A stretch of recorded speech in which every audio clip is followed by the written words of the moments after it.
Hello again. Well, now for Tech Talk to be bringing you news of a new app would appear not to be great news. After all, there are literally hundreds of thousands of apps available at the store for iPhones and iPads. But this one brings you at least 100 things within one app. It's new out this week from the British Library. The app, which is called Treasures, is very much for general members of the public. It's not for researchers or necessarily for students.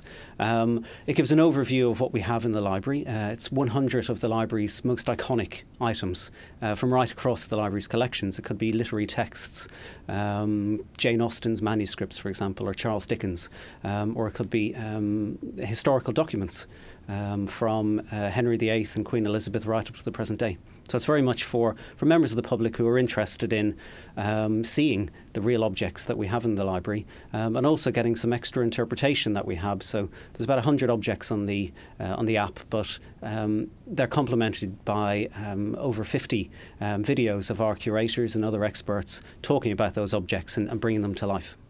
Well, let's give the apps a go. This is the Treasures page, look, and within here we've got the current exhibition of Evolving English, a groundbreaking exhibition by the library's own confession, and the King James Bible here is featured.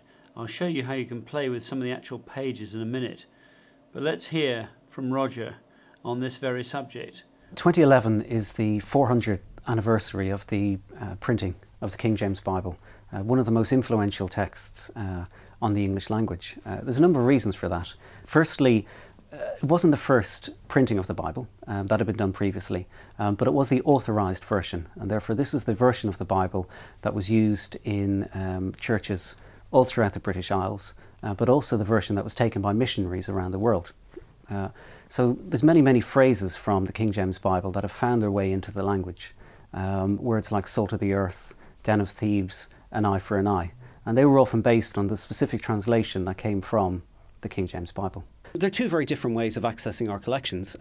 Not everybody is fortunate enough to be in London to come to either the reading rooms or our major exhibitions. This is a way for people all over the world to be able to see these objects in stunning detail. I mean, we've photographed these objects in HD. You can zoom in every little detail on the maps or the illuminated manuscripts.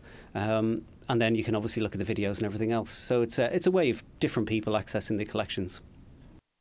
The two things that make the Salt of World map different from any other world map are, first of all, the beauty with which it's finished, the fact that it's just so delicately done, and the detailed workmanship is really quite something.